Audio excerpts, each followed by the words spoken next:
Hello welcome dear students and dear friends, आप सभी का स्वागत है me and my two class के अंतर्गत।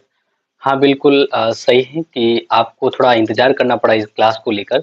वैसे विंटर स्पेशल क्लासेज है तो थोड़ा डिले हो जाता है, बट फिर भी हम कोशिश करेंगे कि आपको ज़्यादा इंतजार न करना पड़े आपकी क्लासेज को लेकर। ठीक है जी। तो thank you so much. And आप क्लास में आए हैं तो इसी ध्यान रखिएगा कि पेन और कॉपी साथ में रखें और हमेशा की तरह इस क्लास को अपने प्यार और सपोर्ट की वजह से ज़रूर आगे शेयर करें। तो प्यारे विद्यार्थियों, जैसा कि आप सभी को पता है, अपने ये जो क्लासेज हैं वो आप सभी की डिमांड के अकॉर्डिंग ही ये क्लासेज रन की गई, शुरू की गई है। तो हम कोशिश करेंगे कि आपके with in the time class को पूरी करें। बस आप क्लास को एंजॉय करते रहिए, नोट करते रहिए और शेयर भी करते रहिए। तो जैसे कि हम बात करें आपके हमने जो टॉपिक शुरू किया है वो आपका फर्स्ट यूनिट है। और फर्स्ट यूनिट के अंतर्गत अगर आपको याद हो तो हमने पृथ्वी की उत्पत्ति के संबंध में विभिन्न थ्योरी, सिद्धांत या परिकल्पनाएं हैं वो का एक वन टू वन क्लियर करने की कोशिश की है। ठीक है जी। तो शुरू करते हैं आज की इस क्लास को। और कुछ डाउट है तो बता दीजिएगा। देखिए, पृथ्वी की उत्पत्ति की एक तारक परिकल्पना। एक तारक का देखो सिंपल मीन्स है, अगर जिसको नहीं पता है तो यहाँ पर कहा जाता है कि पृथ्वी और विभिन्न ग्रहों की उत्पत्ति है वो एक तारे से हुई है। और एक तारा मतलब वो सूर्य, सूर्य जो एक तारा है और उसी से अन्य ग्रह, बात करें पृथ्वी की, उसी से उत्पत्ति हुई है। तो वो कहलाता है एक तारक परिकल्पना। परिकल्पना क्यों कहते हैं? क्योंकि यहाँ पर इस घटना को किसी ने देखा नहीं है तो इसका एक अनुमान, एक इमेजिनेशन, एक कल्पना कर सकते हैं कि ऐसा हुआ था, एक तारे की वजह से ऐसा हुआ था। तो फिर एक ये जो कहलाता है एक तारक परिकल्पना। ठीक है। अब देखिए, पृथ्वी की उत्पत्ति एक तारे यानी सूर्य से मानी जाती है और ऐसी परिकल्पना होती है वो एक तारक कहलाती है जिसके, और ये जो विचार है एग्जाम में आ जाए तो ध्यान रखना, ऐसे विचार को क्या कहा जाता है?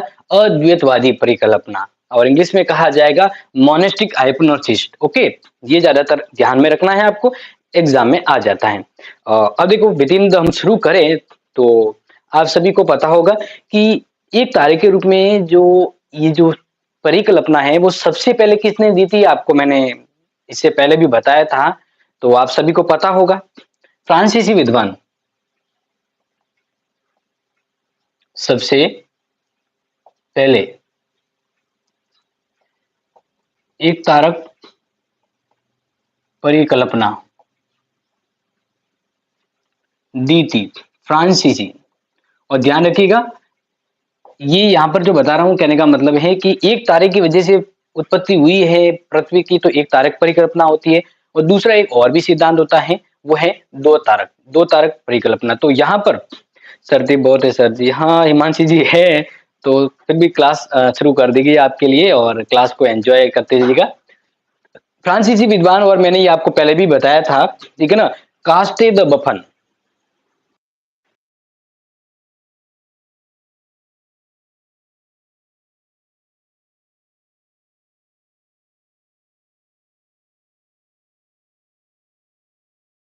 तो अभी जस्ट मैंने आपको बताया कि आपको समझ में आया होगा कि सबसे पहले एक तारक के रूप में पृथ्वी और अन्य ग्रहों की करीब परिकल्पना की है तो वो फ्रांसीसी विद्वान कास्ती द बफर ने इसकी परिकल्पना की है। और ये मैंने आपको पहले भी बताया था।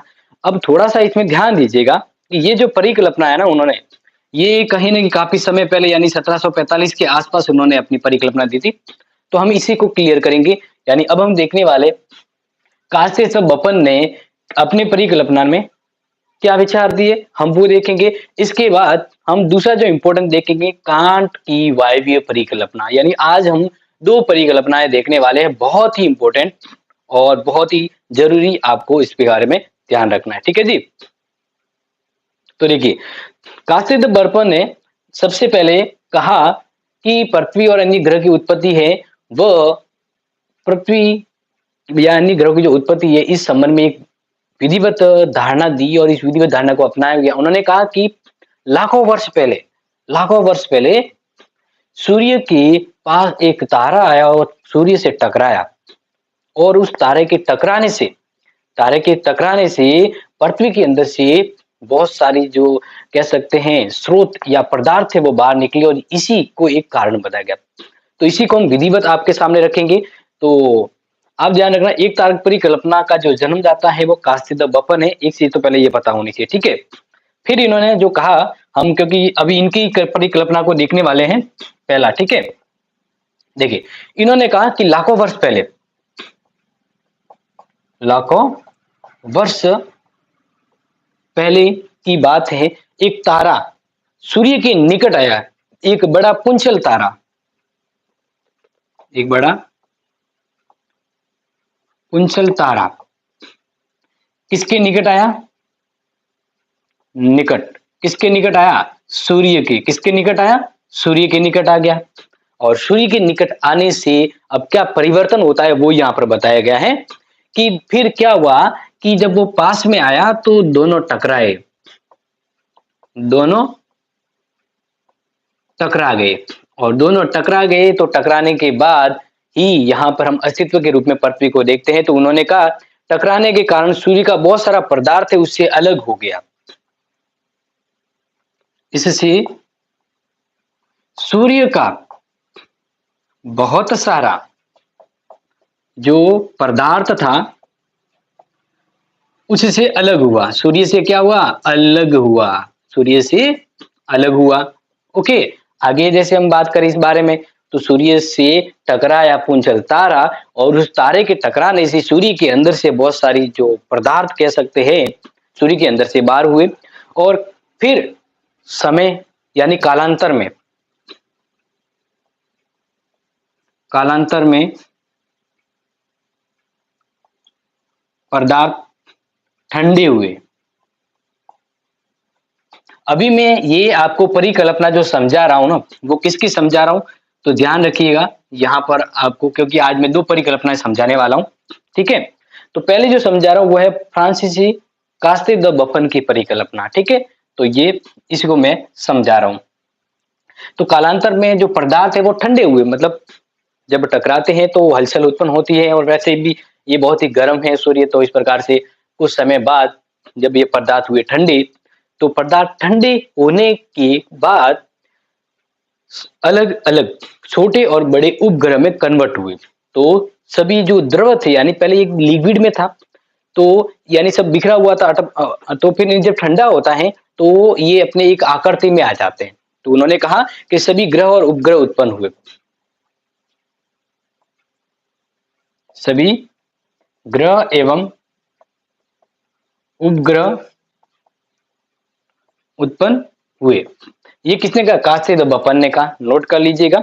आगे इसी प्रकार से माने तो फिर उन्होंने कहा कि जो सूर्य से अलग हुए थे टकराने के बाद द्रव के रूप में, जो बड़े भाग के रूप में जब ठंडे हुए तो वो तो बड़े ग्रह बने, और जो पदार्थ छोटे रूप में थे आकृति में, छोटे ग्रह बने। इस प्रकार से यहाँ पर आप देख सकते हैं कि सौर मंडल में सूर्य के साथ अनेक ग्रह है वो पाए जाते हैं, छोटे और बड़े। तो उनके ऊपर कास्ते द बफन ने ये जो परिकल्पना दी, उसको एक तारक कहा जाता है कि भाई एक तारा सूर्य से टकराया, और सूर्य से टकराने के बाद सूर्य से बहुत सारे पदार्थ बाहर निकले, और धीरे धीरे कालांतर में जब वो ठंडे हो गए तो वो छोटे और बड़े ग्रह के रूप में आ गए, ठीक है। अब ये चीज तो आपको पता लगी, जैसे पानी पहले तरफ होता है, उसके बाद बर्फ पानी की आकृति में होता है जी। तो आगे बात करें, यहाँ तक समझ में आ गया। और अब हम क्या करते हैं कि इस दिए गए विद्वान की बातों को हम रियलिटिक में देखते हैं, यानी आलोचना करते हैं, और कितना हद तक ये सिद्धांत सही है, ये परिकल्पना सही है, वो हम जांचने की कोशिश करते हैं, ताकि क्योंकि एग्जाम में आपके पृथ्वी की उत्पत्ति के संबंध में 4 या 5 सिद्धांतों में से एक आएगा। कल एक मैंने बता दिया, आज 2 मैं आपको समझाने वाला हूँ, और आने वाली क्लासेस में एक और आपको समझाने, यानी इस प्रकार से यूनिट फर्स्ट है ना वो आपको कंप्लीट करवाएंगे जी, ठीक है। तो यहाँ पर देखें, बफन ने ये जो अपनी थ्योरी जो दी है परिकल्पना, इसमें एक तारे की उत्पत्ति की वजह से बताया गया है कि एक तारा था, उससे ही सौर मंडल है वो मतलब उत्पन्न हुआ है, तारे का उद्भव हुआ है। एक तारा था जो सूर्य से टकराया। तो अब देखो, माना जाए कि शुरुआत में जब इन्होंने ये सिद्धांत दिया तो उससे लेकर 50 वर्ष तक उसके सिद्धांत को सभी ने मान भी लिया था, क्योंकि किसी के पास ज्यादा वैज्ञानिक ठोस तथ्य भी नहीं थे। तो ये सिद्धांत है वो उस समय सर्वमान्य के तौर पे प्रचलित हुआ। लगभग 50 वर्षों तक ये सिद्धांत एक तरह से विधिवत माना गया कि हाँ, यही कारण है कि पृथ्वी की उत्पत्ति हुई है। लेकिन लेकिन कुछ समय बाद इसकी परतें खुली, कुछ वैज्ञानिकों ने इसकी परतें खोली और इस पर छानबीन की, और देखो समय जब आता है तो चीजें बदलाव के साथ आता है।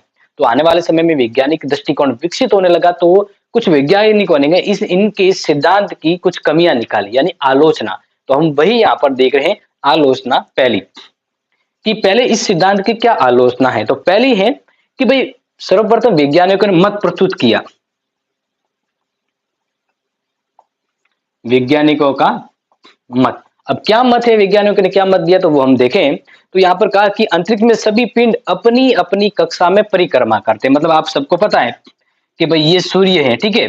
अब सूर्य के आसपास इस प्रकार से यहाँ पर अलग अलग ग्रह हैं, ठीक है ना, कोई इधर है, कोई इधर है, कोई बड़ा है, कोई छोटा है, और सभी ग्रह अपनी अपनी अपनी परिक्रमा करते हैं। बट हाउ कैन पॉसिबल, ये कैसे हो सकता है? क्योंकि जब पृथ्वी के अंदर से पदार्थ निकला तो वो बिखरा और ठंडा हो गया, लेकिन क्या वो सभी एक ढाल, एक लय में कैसे बढ़े, एक ही लय में सूर्य के चक्कर कैसे लगा रहे? ये यहाँ पर रखा गया कि ऐसी स्थिति में जब एक बड़ा तारा सूर्य से टकराया, जो पुंछल तारे को कहा गया है, तो पुंछल तारे का दूसरी कक्षा में, यानी आप सभी को पता है कि सभी जो अलग अलग जो बने ये ग्रह, ये सभी अपनी अपनी कक्षा में हैं, और कभी भी ये एक दूसरे से नहीं टकराने वाले, नहीं टकराने वाले। तो फिर कैसे एक दूसरा तारा अपनी कक्षा से निकलकर सूर्य से टकराया, ये मान्य नहीं हो रहा है। और इसके अलावा ये भी कहा गया कि यहाँ पर पुंछल तारे को पृथ्वी तक आने में, मतलब एक उदाहरण सी बात करें कि भाई लाखों वर्ष पहले ऐसा हुआ, तो दोबारा ऐसा क्यों नहीं हुआ, दोबारा ऐसा क्यों नहीं हुआ? तो ये मत दिए वैज्ञानिकों ने, वैज्ञानिकों ने मत दिए यहाँ पर कि भाई जो सभी जो ग्रह उपग्रह हैं वो अपनी कक्षा में यथावत रूप में परिक्रमा करते हैं, तो फिर वो टकराते नहीं। तो फिर ये जो पुंछल तारा है वो दूसरी कक्षा से, दूसरी कक्षा यानी जो परिक्रमा होती है वहां से इन परिक्रमा के आके कैसे टकरा दिया, ठीक है। और फिर इन्होंने वापिस दूसरे रूप में कहा कि अगर ऐसा हुआ है तो अब दोबारा ऐसा क्यों नहीं हुआ? तो इसका उत्तर नहीं दे पाए। एक तो आलोचना यहाँ पर ये दी वैज्ञानिकों का मत, और मत क्या है मैंने आपको समझा दिया, लिखवा नहीं दिया, बस समझाया है, ठीक है। अगर आप चाहे तो मैं थोड़ा एंड में दे दूं।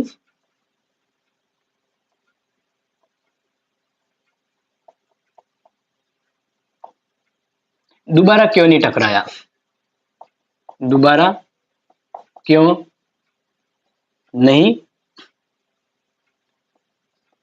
टकराया, या फिर ऐसी घटना दोबारा नहीं हुई। दूसरा, सभी ग्रह सही परिक्रमा करते हैं, तो पुंछल तारा कैसे टकराया, पुंछल तारा कैसे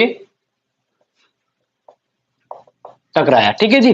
तो प्यारे विद्यार्थियों, यहाँ पर बफन द कांस्टेंट बफन की वैज्ञानिकों ने आलोचना के तौर पे जो पहला मत दिया वो मैंने आपको समझा दिया।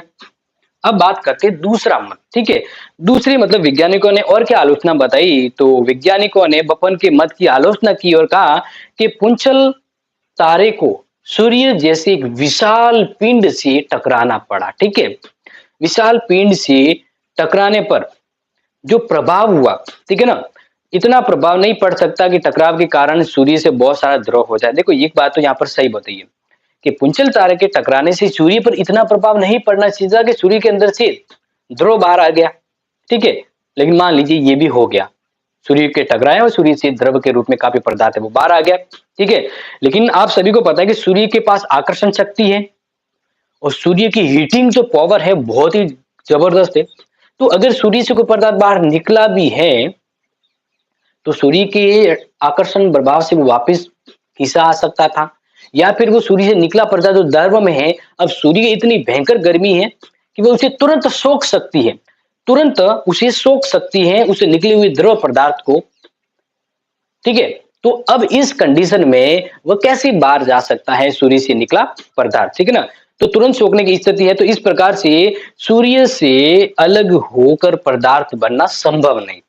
यहाँ पर समझ में आ गया दूसरा मत जो मैंने आपको समझाया कि सूर्य पर इतना प्रभाव नहीं पड़ना चाहिए था, सूर्य पर इतना प्रभाव नहीं होना चाहिए था। क्यों? क्योंकि एक तो सूर्य के पास खुद का आकर्षण बल है, खुद का क्या है, आकर्षण बल। इसके अलावा सूर्य की गर्मी, सूर्य का तप, जो किसी भी चीज को सोख सकता है, किसी भी चीज को क्या कर सकता है, सोख सकता है या सुखा सकता है। तो फिर वो द्रव कैसे पिघल कर बाहर निकल गया। तो ये मैंने आपको दो आलोचना के पॉइंट बताए बहुत ही सिस्टमेटिक तरीके से। तीसरी बात करें, कुछ विद्वानों ने ये भी कहा कि भाई मान लीजिए सूर्य से एक तारा टकराने के बाद काफी पदार्थ बाहर निकल गई, तो सभी जो टकराकर बने पदार्थ गोल क्यों हैं? क्योंकि देखो टकराने के बाद चीजों में अलग अलग आकृतियां बनती है। मान लीजिए, कहने का मतलब कोई भी तोड़फोड़ करते हैं तो वो क्या तोड़फोड़ गोल गोल बनती है क्या? कोई आड़ा टेढ़ा कैसी आकृति होती है? तो भी सूर्य से टकराने के बाद सूर्य से निकले पदार्थ से सभी जो ग्रह हैं या सभी जो जो चीजें जो बनी वो गोल कैसे हुई, ये समझ में नहीं आ रहा है। विद्वान ने कहा कि हाउ कैन पॉसिबल कि सभी पदार्थ है वो गोल आकृति के रूप में हुए, और यहाँ पर ये भी कहा कि टेढ़े मेढ़े क्यों नहीं हुए, जो ग्रह उपग्रह थे वह गोल ही क्यों हुए। ग्रह एवं उपग्रह टेढ़े मेढ़े, टेढ़े मेढ़े क्यों नहीं हुए, सब गोलाकार कैसे हुए?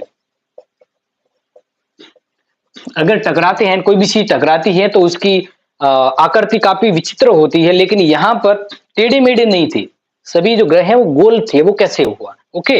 एंड लास्ट एक आलोचना का और पॉइंट आपके सामने रखें, तो यहाँ पर यह भी कहा गया है कि इस परिकल्पना को अगर देखा जाए जिसमें सूर्य के टकराने से अन्य ग्रहों का निर्माण होता है, जिसमें पृथ्वी का भी निर्माण हो जाता है, तो फिर सूर्य के पास पहले छोटे और फिर बड़े और फिर छोटे ग्रह कैसे? मतलब ये सूर्य है तो सूर्य की परिक्रमा कर रहे हैं ना, सूर्य की क्या करें, परिक्रमा कर रहे हैं, ठीक है। तो पहले सूर्य के बाद छोटे ग्रह हैं, फिर बड़े ग्रह हैं, फिर छोटे ग्रह। ऐसा ही क्यों है? ऐसा ही क्यों आया कि भाई फिर पहले छोटे फिर बड़े और फिर छोटे ग्रह ही पाए गए? ऐसा कैसे पॉसिबल है? इसका उत्तर ये परिकल्पना नहीं दे पाया है, ये परिकल्पना में इसका उत्तर संतोषजनक नहीं दे पाया। और इस प्रकार से एक लॉजिक एक और सोच लीजिए ना, एक और सोच लीजिए कि भाई सूर्य जैसे बड़े पिंड से एक तारा टकराया और सूर्य में इतना परिवर्तन हो गया कि अनेक ग्रहों की उत्पत्ति हुई, ठीक है, चलो हुई, लेकिन लेकिन उस तारे को कुछ नहीं हुआ। वो जो तारा टकराया उस तारे को कोई हानि नहीं हुई, ये कैसे हो सकता है? तारा सूर्य से टकराया और वह निकल गया, तो तारे को कुछ नहीं हुआ, इसका कोई प्रमाण यहाँ पर नहीं दिया गया है। इस प्रकार से प्यारे विद्यार्थियों, मैंने आपको यहाँ पर सिंपली और सीधी तरीके से ये समझाने का शुरुआत की है कि यहाँ पर सूर्य के टकराने से जब सूर्य का विकृत रूप होता है तो तारे का क्या हुआ, वो जानकारी दी गई। और ऐसी क्या परिस्थिति रही कि सभी जो ग्रह हैं सूर्य से बिछड़ने के बाद गोल हुए और उसी ही की परिक्रमा करने लगे। तो ये वो सिद्धांत, मतलब ये जो वो वैज्ञानिकों ने मत दिया, वो कासिद बफन के दी गई परिकल्पना के आलोचना के तौर पर माने जाते हैं। ओके, तो प्यारे विद्यार्थियों, मैंने कासिद बफन की पृथ्वी की उत्पत्ति के संबंध में दी गई एक तारक परिकल्पना समझा दिया। अब बात करते हैं कांट की वायवीय राशि परिकल्पना क्या कहती है, और वो भी आपके लिए इंपॉर्टेंट है। और मैंने शुरुआत में कहा था कि हम आपको सिस्टम से ही पढ़ाएंगे, एक एक, ऐसा नहीं कि उठपटांग कोई टॉपिक लेके आ जाए, पहले ये पढ़ा दिया वैसे वो पढ़ा दिया, नहीं। मोस्ट ऑफ ऐसा होता है, लेकिन हम यहाँ पर कोशिश करेंगे कि आपको वो सब चीजें सिस्टमेटिक पढ़ाएं ताकि आपका पढ़ने का तरीका है ना वो भी सिस्टमेटिक ढंग से हो। तो अब बात करते हैं नेक्स्ट दूसरी परिकल्पना, और दूसरी परिकल्पना जो है कांट की जो परिकल्पना है वो बहुत ही इंपॉर्टेंट एग्जाम के लिए है, तो एक बार इनको वापस लिख दे। वायवीय राशि की परिकल्पना, ओके। गुड आफ्टरनून सर जी। एंड जी बिल्कुल गुड आफ्टरनून जी। बिल्कुल आज मतलब फर्स्ट टाइम है कि आप दोपहर में मुझसे मुलाकात कर रहे हैं। बिल्कुल होगा क्योंकि आपको मैंने कहा है ना कि अभी विंटर वैकेशन है कॉलेज में। देन और ये विंटर स्पेशल क्लास है जो ज्योग्राफी की पहले नहीं होती थी और अभी विंटर वैकेशन में क्लास शुरू की है। तो बिल्कुल इसका पूरा प्रॉफिट लीजिए और पढ़ाई को रेगुलर लिखिए क्योंकि जनवरी में जब एग्जाम हो तो ऐसा ना हो अरे मैंने तो पढ़ाई छोड़ दी थी तो नुकसान हो जाएगा। तो पढ़ते रहिए और दूसरों को शेयर भी करते जाइएगा, ठीक है? चलो आगे बात करते हैं। इम्पोर्टेंट है उसी की इम्पोर्टेंट चीजों को और आगे बढ़ाएं। आगे देखिए वायव्य। वायव्य का मतलब यहाँ पर कहीं ना कहीं वायव्य यानी वातावरण से संबंध रखा गया। तो मैं यहाँ पर सीधे से समझाऊंगा कि 1755 में 1755 में जर्मन दार्शनिक जो हुए कांट कांट ने कांट ने पृथ्वी की उत्पत्ति संबंधी परिकल्पनाएं दी। परिकल्पना प्रस्तुत की, ठीक है? तो अब यहां पर अगर देखा जाए हाँ sir, first time entry afternoon में। हाँ जी, बिल्कुल ये बिल्कुल सही बात है। तो 1755 में जर्मन दार्शनिक था कांट। देखो अब दार्शनिक है यहाँ पर समझ में आ रहा है ना, यानी ये अपनी एक फिलोसॉफी है वो दे सकते। तो दार्शनिक का अलग अर्थ आपको समझ में आ जाना चाहिए, ठीक है? चलो आगे बात करते हैं। तो उन्होंने अपने जो पृथ्वी की उत्पत्ति के समय जो परिकल्पना प्रस्तुत की, इसी को हम वायवीय राशि कह सकते हैं। अब क्यों? तो देखिए उनकी परिकल्पना न्यूटन के गुरुत्वाकर्षण नियमों पर आधारित है। इनकी परिकल्पना न्यूटन के गुरुत्वाकर्षण बल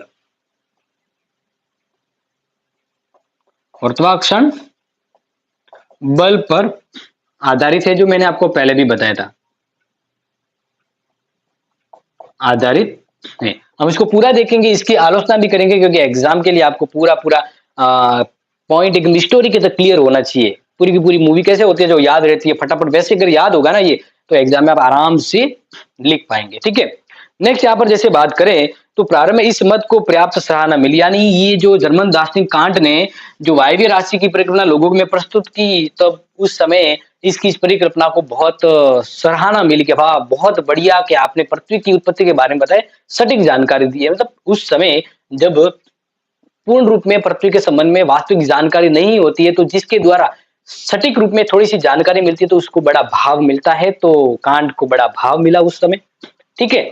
फिर अब इस कांट की वायवीय परिकल्पना में है क्या, यानी किस प्रकार से उन्होंने अपनी परिकल्पना में पृथ्वी की उत्पत्ति के बारे में विचार दिया, तो वो हम यहाँ पर बात करेंगे। और फिर इसकी आलोचना क्यों की गई, क्योंकि इनके जो दी गई परिकल्पना में जो इनके जो विचार थे ना, वो गणित के या गणितज्ञ नियमों के विपरीत काम कर रहे, तो इसलिए ये परिकल्पना सही सेट नहीं बैठ रही थी। Welcome Jasmine Shaikh, good afternoon जी। तो यहां तक आपको बता देते हैं कि वायवीय परिकल्पना क्या है, ठीक है? तो अब यहाँ पर बात करें तो इनकी वायवीय परिकल्पना को हम सिस्टम से टू पॉइंट चलते हैं ताकि आपके एग्जाम के लिए आपको एकदम स्टोरी की तरह याद रहे। तो प्राचीन काल में ब्राह्मण में देवीय स्थिति द्वारा, देखिए नोट कर लीजिएगा, इन्होंने कहा कि भाई प्राचीन काल में देव्य यानी एक देव्य शक्ति कह सकते हैं। तो प्राचीन काल में ब्रह्मांड में देव्य शक्ति द्वारा निर्मित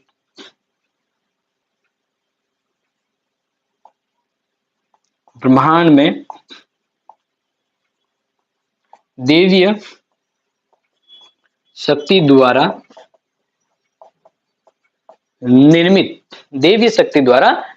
यस, देवीय शक्ति द्वारा निर्मित आद्य पदार्थों के कण विसरण कर रहे थे। आद्य पदार्थों के कण विचरण कर रहे थे, यानी घूम रहे थे। क्या कर रहे थे? इधर इधर घूम रहे थे, ठीक है? इन्होंने कहा कि उस समय शुरुआत में ब्रह्मांड में देवीय शक्ति की बदौलत कुछ आद्य स्पेशल ऐसे कुछ पदार्थ थे जो आद्य रूप में, आद्य शक्ति के रूप में थे। तो ये पदार्थ पृथ्वी मतलब ब्रह्मांड में इधर-उधर घूम रहे थे। ब्रह्मांड में क्या कर रहे थे? घूम रहे थे। ठीक है? फिर उन्होंने कांट ने इसके बारे में आगे कहा कि ये आद्य पदार्थ प्रारंभ में कठोर, तो ये नोट कर लीजिए, ये पदार्थ प्रारंभ में कठोर, शीतल यानी ठंडे, शीतल का मतलब क्या है? ठंडे, ठीक है?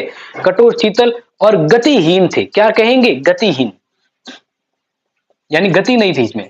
गतिहीन एवं आकृति के रूप में देखा जाए तो सूक्ष्म थे। क्या थे? सूक्ष्म,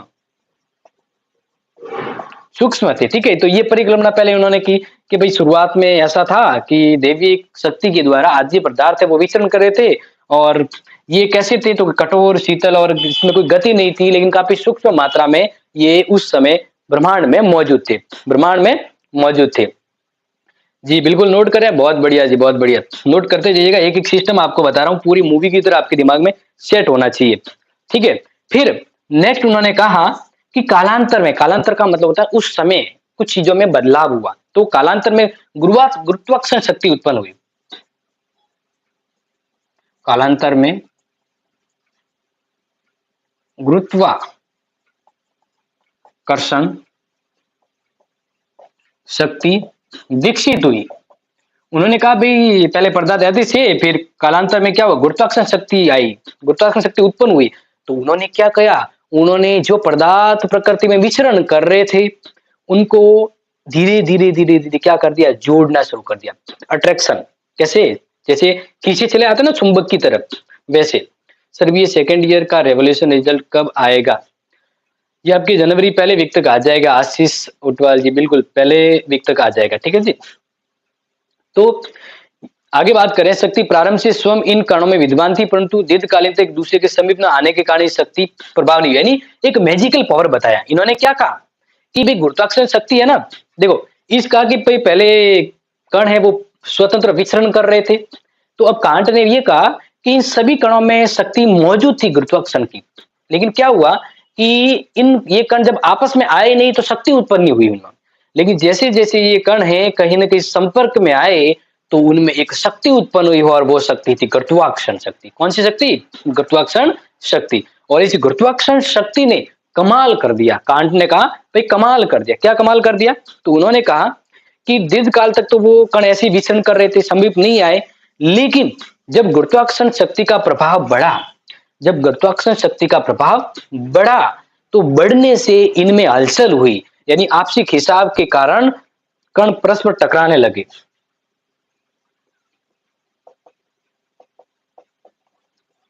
फिर क्या हुआ? आपसी यानी आपस में एक दूसरे से आपसी खिंचाव उत्पन्न हुआ। आपसी खिंचाव के कारण कण आपस में टकराने लगे। क्या होने लगे? टकराने लगे। सर आप बीए फाइनल ईयर की क्लास भी लगाते हो? हाँ, बीए फाइनल की फिलहाल सिर्फ पॉलिटिकल साइंस ही लग रही है, और पॉलिटिकल साइंस में एक पेपर लगभग पूरा होने वाला है, और वो आपने शायद नोट किया भी होगा। तो यहाँ पर क्या हुआ? टकराने लगे। अब देखो आगे नेक्स्ट 4 पॉइंट में हम बात करेंगे, और फिर क्या हुआ देखो अलग सिस्टम से देखेंगे। तो फिर इन टकराव से इन कणों में ताप और गति उत्पन्न हुई। इन टकराव से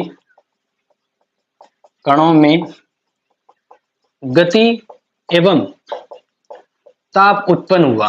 गति एवं ताप उत्पन्न हुआ। इन्होंने कहा कि भाई जब कण टकराए ना तो कणों में गति आ गई जो पहले नहीं थी, और जो ठंडे थे अब वो कण गर्म होने लगे, यानी जब बछीड़ होते हैं ना, टकराते हैं ना, तो टकराने के बाद उन्होंने कहा कि भाई तब उत्पन्न हो गया इन्हों में, और धीरे धीरे गति उत्पन्न हो गई। क्या हो गई? गति। सर जी मुझे ज्योग्राफी कम समझ आती है, मैंने पहली बार सब्जेक्ट ली है। तो मनु बाड़मेर, अब बताइए, मैंने अभी तक 3 क्लास ली और ज्योग्राफी क्या आपको समझ आ रही है या नहीं? सर सोशियोलॉजी की क्लास कब लेकर आओगे? हाँ प्रियांशुराज, सोशियोलॉजी की आज शाम को होगी जी, आज शाम को होगी, क्योंकि एक दिन छोड़ के एक दिन होती है। आज शाम को 7 बजे लाइव रहिएगा, आपको क्लास मिल जाएगी, ठीक है जी। आगे बात करें तो इस प्रकार से भ्रमण गति उत्पन्न हुई यानी ताप उत्पन्न हुआ, ठीक है। तो गति का आविर्भाव हुआ और फलतः ताप में निरंतर वृद्धि होने लगी, उत्पन्न हुआ और निरंतर वृद्धि हुई। क्या कहा? निरंतर वृद्धि हुई यानी ताप और गति में निरंतर वृद्धि होने लगी। ओके। और आगे इसी तरह से हम बात करते जाएं तो जिस कारण आद्य पदार्थ एक वायवीय राशि के रूप में परिवर्तित हो गया, वृद्धि हुई जिस कारण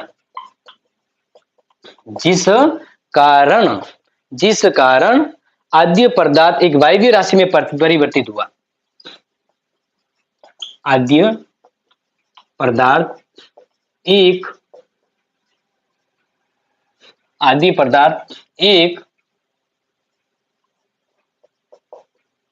राशि में परिवर्तित हुआ। तो प्यारे विद्यार्थियों, अभी जो मैं आपको बता रहा हूं ना, ये हमारे कांट महोदय कह रहे हैं। कौन कह रहे हैं? कांट महोदय कह रहे हैं।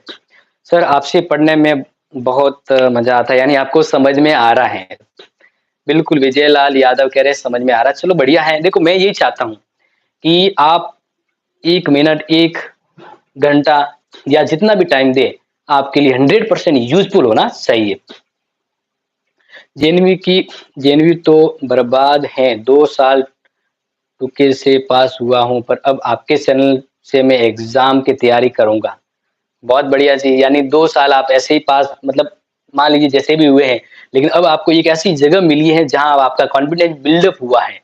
बहुत बढ़िया, बहुत बढ़िया। सर जी बहुत अच्छा पढ़ाते हैं। Thank you ji Vijay, thank you. तो यहाँ तक आपको समझ में आया? अभी तक हम मूवी के किस एंगल पर आए, पूरी सिस्टम से एक-एक चीज मैं आपको नोट करवा रहा हूँ, एक-एक चीज नोट करवा रहा हूँ। और कुछ चीजें अगर नहीं आए देन हाथों हाथ कमेंट कर लीजिएगा। ऐसा नहीं कि क्लास में है कुछ इंसल्ट हो जाएगी, नहीं जी, यहाँ पर फटाफट कमेंट कर देना, सर ये चीज हमारे दिमाग से आउट ऑफ हो रही है, मैं तुरंत बता दूंगा, ठीक है। चलो आगे बात करें। तो यहाँ तक तो आपको समझ में आ गया होगा। आगे देखिए, अब फिर ये क्या हुआ कि इस कारण से ये आद्य पदार्थ है वह एक वायवीय राशि में परिवर्तित हो गया। वायवीय राशि में मैं आपके चैनल से कैसे स्टार्ट कर सकता हूं? आप कैसे करें, मतलब बीच में मत कीजिए, आप प्लेलिस्ट में जाइए, क्योंकि अभी क्लासेस बहुत सारी हो चुकी हैं। तो आपको आपकी सब्जेक्ट जो भी है उसके लिए आपको अपने चैनल की प्लेलिस्ट में जाना है और प्लेलिस्ट में फर्स्ट चैप्टर से पहले टॉपिक से क्लास शुरू हुए तो आप पहले टॉपिक से क्लास लेना शुरू कर दीजिए।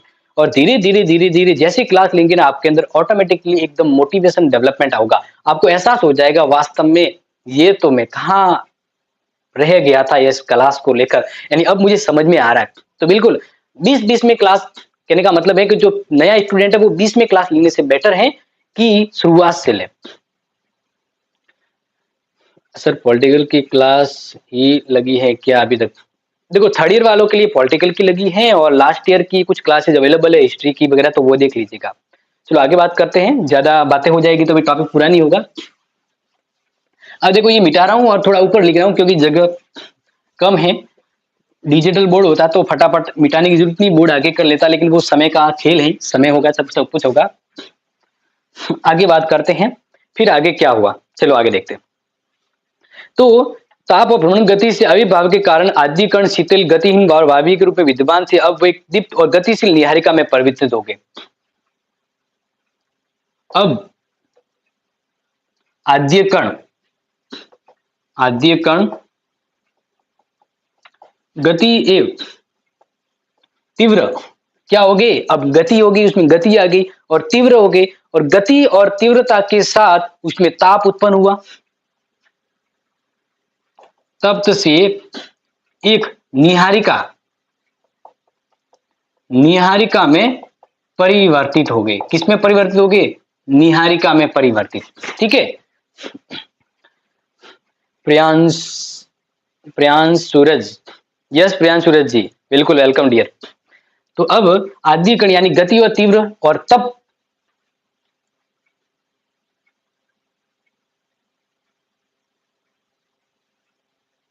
ताप लिख लेते हैं, थोड़ा सही रहेगा। ताप से क्या होगी? अब निहारिका उत्पन्न होगी। यहां तक आपको समझ में आ गया। अब देखिए नेक्स्ट आगे फिर क्या होता है, 1 to 1 देखें। तो ताप और भ्रमण गति से आविर्भाव के कारण है वह नीहारिका के रूप में परिवर्तित हो गई और ताप के अभिभाव के कारण नीहारिका घूमने लगी। ताप के आविर्भाव यानी ताप के आने से अभिभाव के कारण नीहारिका घूमने लगी। नीहारिका क्या हुई? घूमने लगी। ये जब नीहारिका घूमने लगी तो और चीजें परिवर्तित हो गई। तो घूमने से उनके आकार में क्रमशः वृद्धि हुई। जब नीहारिका घूमने लगी तब उसके आकार में वृद्धि हुई। ये कौन कह रहा है? ये हमारे कांट महोदय कह रहे हैं। कौन कह रहे हैं? कांट महोदय कह रहे हैं कि ये चीज यहाँ पर होने वाली थी। ठीक है। मनु कह रहे हैं नेटवर्क प्रॉब्लम हो रही है। I am back sir. यहाँ कोई बात नहीं, नेटवर्क प्रॉब्लम होती है तो एक बार यूट्यूब को क्लोज करो और वापस ऑन करो। मोस्ट ऑफ टाइम होता है कि नेटवर्क की स्पीड हो जाती है कभी कभार। तो इससे ताप और आकार में वृद्धि के कारण नीहारिका की परिभ्रमण गति में भी वृद्धि हुई। इससे नीहारिका की परिभ्रमण गति में भी क्या हो गई? वृद्धि हो गई। यानी वो गति घूमने लगी। क्या हो गई?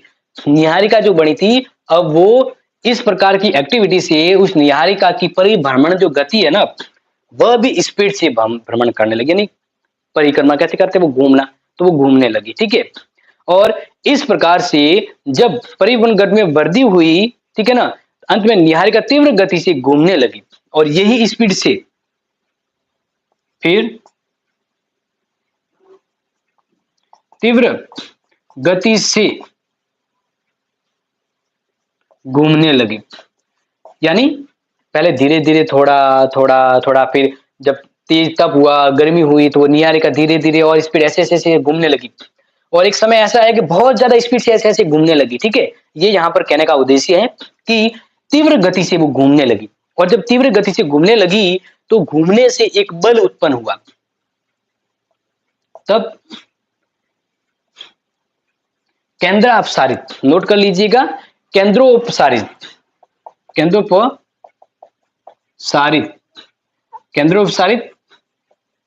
बल की वजह से, केंद्रोपसारित बल के प्रभाव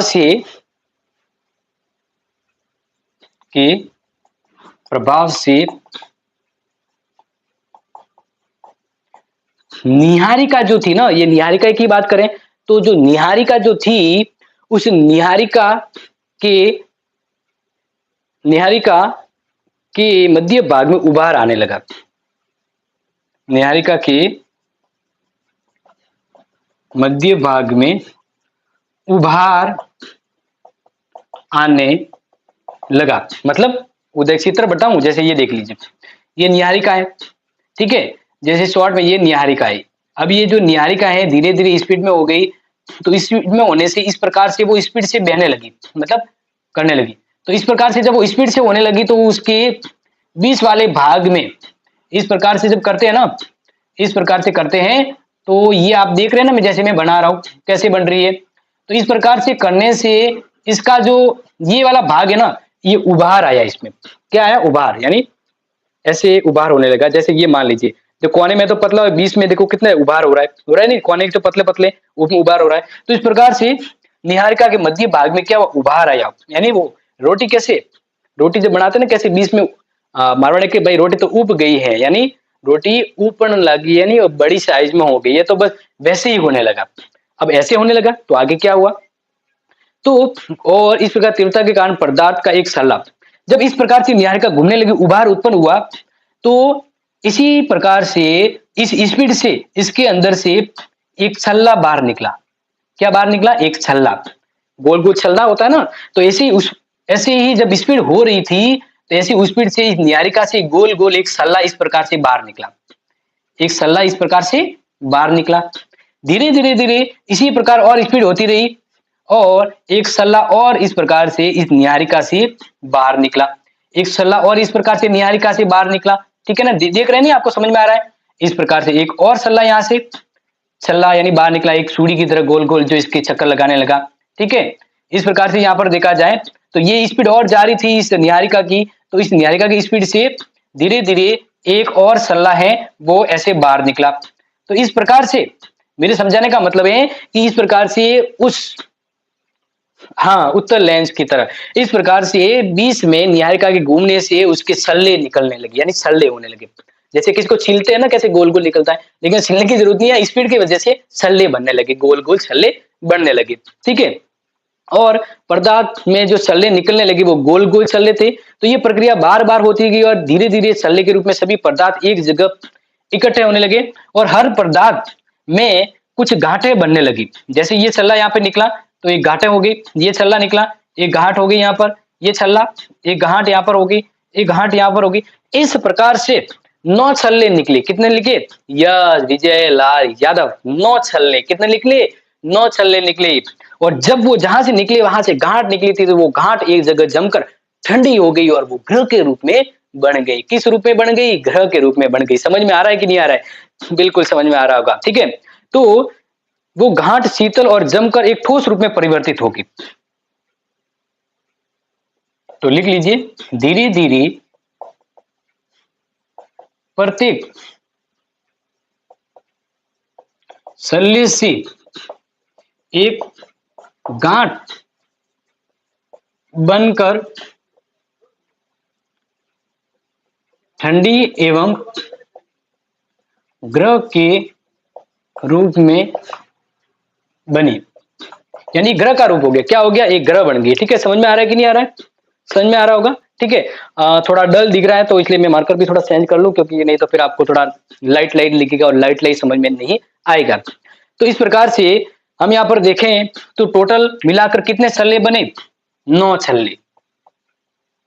9 छल्ले बने और 9 छल्लों में कहने का मतलब 9 घाटे थी और 9 घाटे कहीं ना कहीं 9 ग्रह के रूप में बनी, लेकिन एक ग्रह है वो नहीं माना जा सकता। टोटल अपने 8 ग्रह ही है। बिल्कुल समझ में आ रहा है। ठीक है, चलो गुड, अच्छी बात है।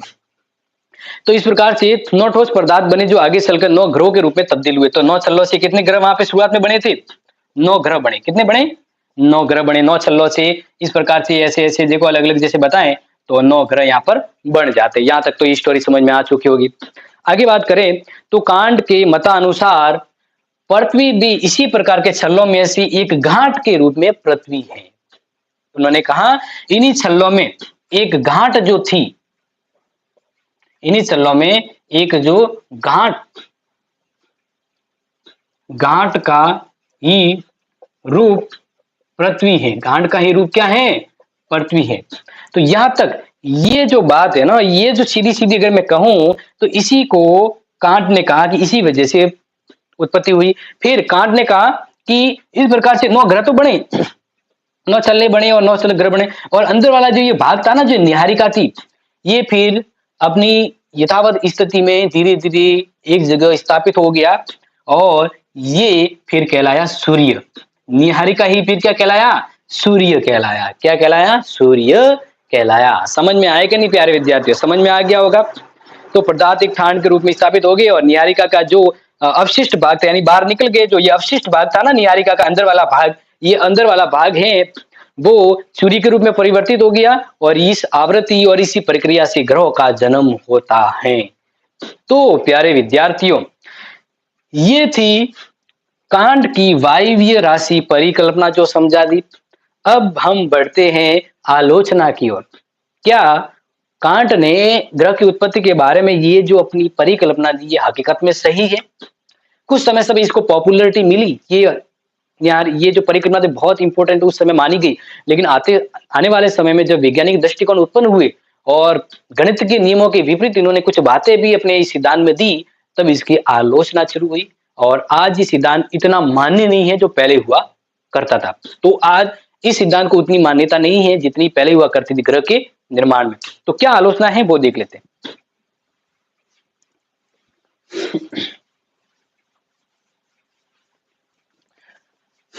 तो यहां तक आपको समझ में आ गया है। देन आगे वाली तो आलोचना है। आलोचना तो यानी बुराई है कि भाई कांट महोदय ने कहां पर चूक गए अपनी बातों में।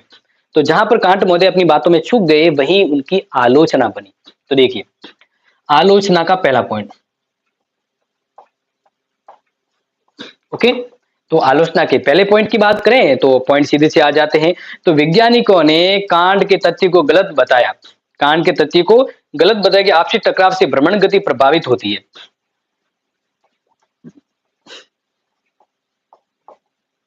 वैज्ञानिकों ने कांट के मत को गलत बताया। अब क्यों बताया? तो क्यों बताया, इसका रीजन यहां पर सीधा सीधा बताया है कि आपसी टकराव से भ्रमण गति प्रभावित होती है। आपसी टकराव से भ्रमण गति प्रभावित होती है, वृद्धि नहीं। जब आपसे कोई टकराता है तो आपकी स्पीड कम होती है कि बढ़ती है? बताइए। जब कोई चीज गोल गोल घूम रही है और उससे कोई टकराएगा तो स्पीड बढ़ेगी या कम होगी?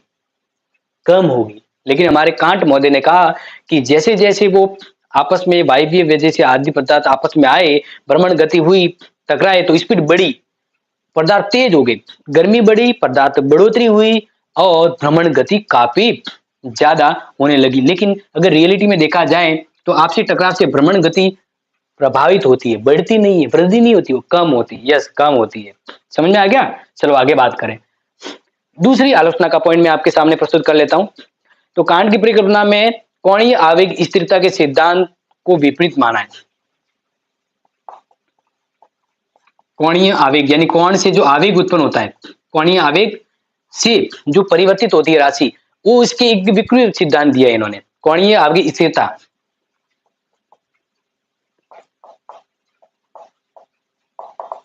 सिद्धांत के विपरीत परिकल्पना, विपरीत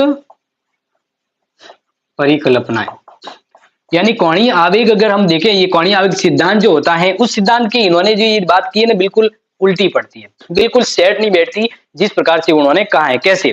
तो कहा कि कणों में आपसी टकराव से गति उत्पन्न नहीं हो सकती। कण जब आपस में टकराते हैं तो टकराने से गति उत्पन्न नहीं होती है, टकराने से और उल्टा वे कण स्थिर हो जाते हैं। तो कोणीय आवेग सिद्धांत तो ये कहता है जब कण टकराते हैं तो गति बढ़ती नहीं है, गति कम हो जाती है। जबकि हमारे कांट महोदय ने कहा कि हम तो स्पीड में आ गए। क्या हो गए? स्पीड में आ गए। नेक्स्ट यहाँ पर बात करें तो कांट की अवधारणा में नीहारिका में वृद्धि के साथ भी गति में भी वृद्धि होती है। आगे कहा था, कांट ने कहा कि नीहारिका में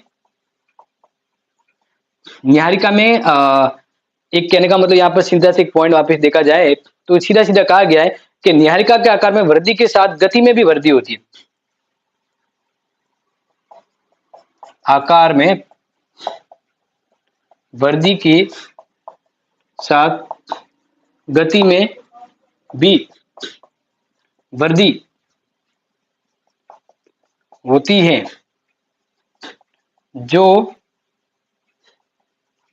उचित नहीं प्रतीत होता। क्योंकि आपको पता है, आपको एक चीज रियलिटी पता है, जब कोई चीज ज्यादा वृद्धि होती है तो इसकी स्पीड कम होती है। एक उदाहरण, ऐसे उदाहरण ले लो मैं कि भाई धीरे धीरे कोई मानव ही है, वो धीरे धीरे जब वेट में बड़ा होता है, शरीर जब बड़ा होता है, ठीक है ना, हष्ट पुष्ट ऐसे मोटा भाई बन जाता है, तो वो अब उसकी स्पीड पहले की तुलना में घटेगी या बढ़ेगी? आप सीधा सीधा कहेंगे स्पीड क्या होगी? घटेगी। तो यहां पर यही है। जबकि इन्होंने क्या कहा है, जब नीहारिका धीरे धीरे धीरे बढ़ने लगी, ठीक है, नीहारिका के आकार में वृद्धि हुई तो गति बढ़ी। जबकि नियम ये कहता है कि जिसके आकार में वृद्धि होती है उसकी स्पीड कम होती है। उसकी स्पीड क्या होती है? कम होती है। लेकिन हमारे कांट महोदय ने कहा कि स्पीड में वृद्धि हुई, स्पीड में यानी उसके आकार में वृद्धि हुई तो इसकी गति में वृद्धि हुई। जबकि ये बिल्कुल विपरीत है। यहाँ पर जब कोई चीज के आकार बढ़ता है तो इसकी स्पीड कम होती है, ये सिस्टम है। ठीक है, SR कोचिंग सेंटर बेसवाड़ा, हेलो जी, वेलकम जी। तो यहाँ तक आपको समझ में आ गया। आगे एक और आलोचना का पॉइंट आपके सामने प्रस्तुत कर ले जिससे आपको समझ में आ जाएगा। अगर ये परिकल्पना को हम देखें तो ये उचित नहीं है, क्योंकि इस परिकल्पना का कोई आधार ही नहीं है।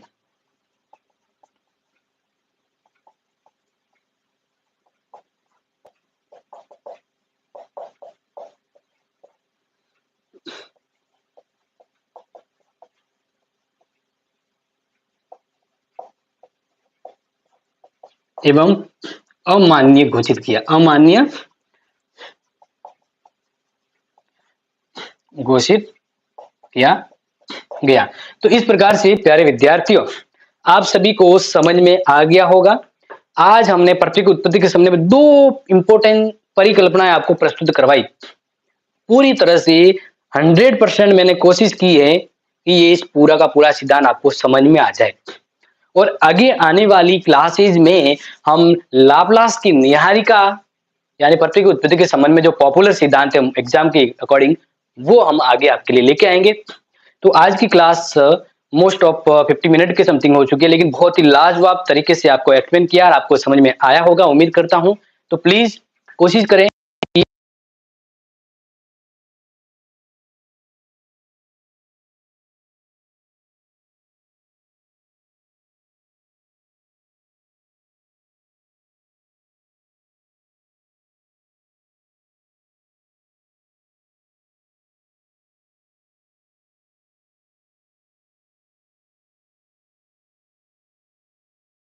तो यहाँ पर सीधा सीधा कहें तो कुछ चीजें थी जो इसमें कमी थी। ओके,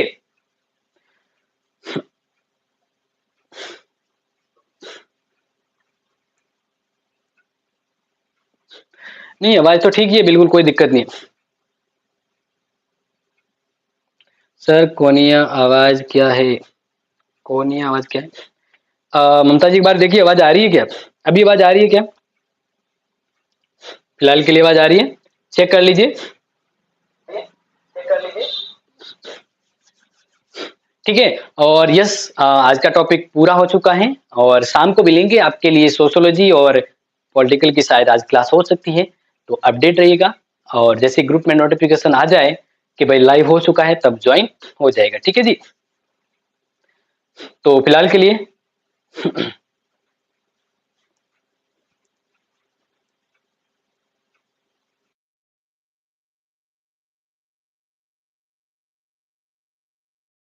नहीं आ रही है। ओके, तो ठीक है, वॉइस नहीं आ रही है तो थोड़ा माइक भी मैंने निकाल दिया है, अब आज शायद आ जाएगी आपके पास। तो प्यारे विद्यार्थियों, क्लास को हम यहीं पे करते हैं समाप्त। तो मैंने मोस्ट ऑफ समझा दिए चीजें, क्लास को शेयर कर लीजिएगा और मिलते हैं आपसे नेक्स्ट इंपॉर्टेंट आपकी ही क्लास को लेकर। तब तक के लिए thank you so much, take care and share this video. Love you guys.